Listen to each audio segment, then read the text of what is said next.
Hi అండి, అందరికీ good morning. ఈరోజు నేను వీడియోలో ఆలుగడ్డ ఫ్రై కాకుండా గ్రేవీతో అటు ఫ్రై లాగా ఉంటుంది, గ్రేవీ కూర లాగా ఉంటుంది, వెరైటీగా చేస్తున్నానండి. ఎప్పుడు చేసేలాగా కాకుండా ఈరోజు వెరైటీగా చేస్తున్నాను. ముందుగా ఒక 4 ఆలుగడ్డలు తీసుకొని శుభ్రంగా కడిగి సన్న పీసులుగా కట్ చేసుకున్నాను.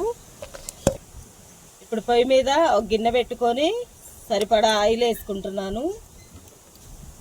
ఆయిల్ కొంచెం ఎక్కువగానే పట్టిద్దండి, ఫ్రై లాగా ఉంటుంది, గ్రేవీ లాగా ఉంటుంది కాబట్టి. ఆయిల్ హీట్ అయిన తర్వాత సన్నగా తరిగి పెట్టుకున్న ఆలుగడ్డ ముక్కలు వేసుకుందాం. ముందు పోపు గింజలు ఏమి వేయకుండా ముందు ఆలుగడ్డలు ఫ్రై చేసుకోవాలండి, తర్వాత మళ్ళీ వేరే ప్రాసెస్ మొత్తం ఉంటుంది. ముందు ఇలా ఆలుగడ్డ ముక్కలు ఫ్రై చేసుకుందాం. మధ్య మధ్యలో ఇలా కదుపుతూ ఉండాలండి, లేదా గిన్నెకి అంటుకుపోతాయి ముక్కలు.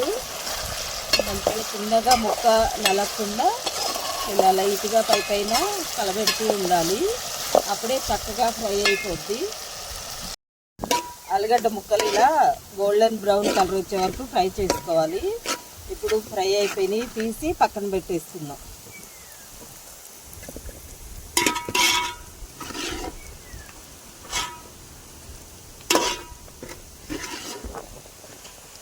అదే నూనెలో కొంచెం నూనె వేసుకోవాలి, అది సరిపోదండి. కొంచెం ఆయిల్ వేసుకున్న తర్వాత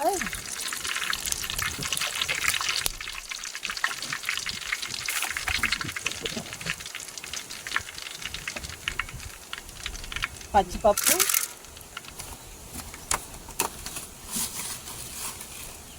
ఆవాలు, జీలకర్ర, ఉల్లిపాయ, పచ్చిమిర్చి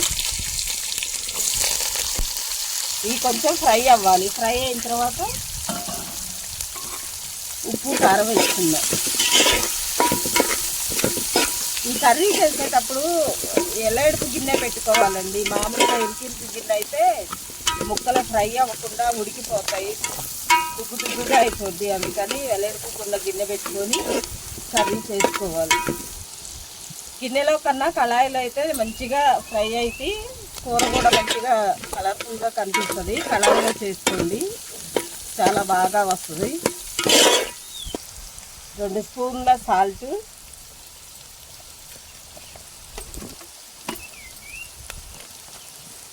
ఒక 1/2 స్పూను పసుపు, అవన్నీ కలిసేలా ఒకసారి మళ్ళీ కలుపుకొని ఒక 5 నిమిషాలు ఉల్లిపాయ పచ్చిమిర్చి ఫ్రై అవ్వనిద్దాం. పచ్చిమిర్చి ఫ్రై అయిన తర్వాత 2 ఎల్లిపాయలు ఇలా చితకొట్టి కొంచెం కరివేపాకు వేసుకుందాం.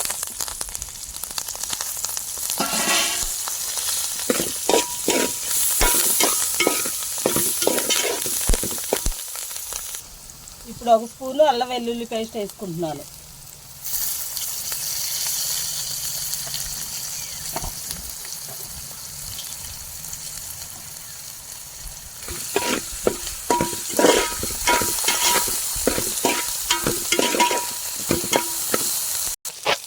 ఉల్లిపాయ, పచ్చిమిర్చి, అల్లం పేస్ట్ మొత్తం మంచిగా ఫ్రై అయిపోయిందండి. ఇప్పుడు తీసి పక్కన పెట్టుకున్న ముక్కలు వేసుకుందాం.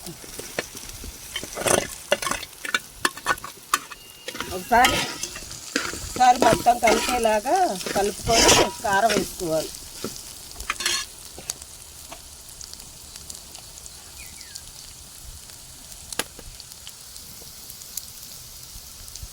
కారం మనకి కారం సరిపోయినంత వేసుకోవాలండి, దీంట్లో కొలత ఏం లేదు. మీరెంత కారం తినగలుగుతారో అంత వేసుకోవాలి.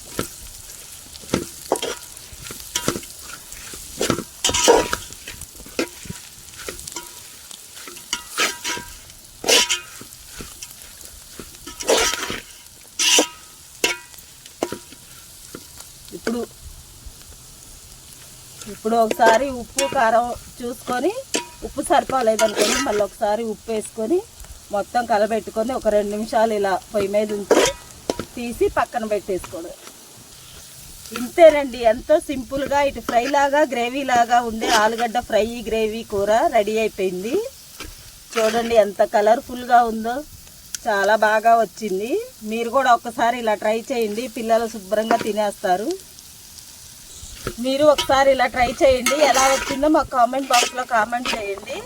మా వీడియో నచ్చినట్టయితే లైక్ చేయండి, షేర్ చేయండి, సబ్స్క్రైబ్ చేయండి. నెక్స్ట్ వీడియోలో కలుద్దాం. బాయ్.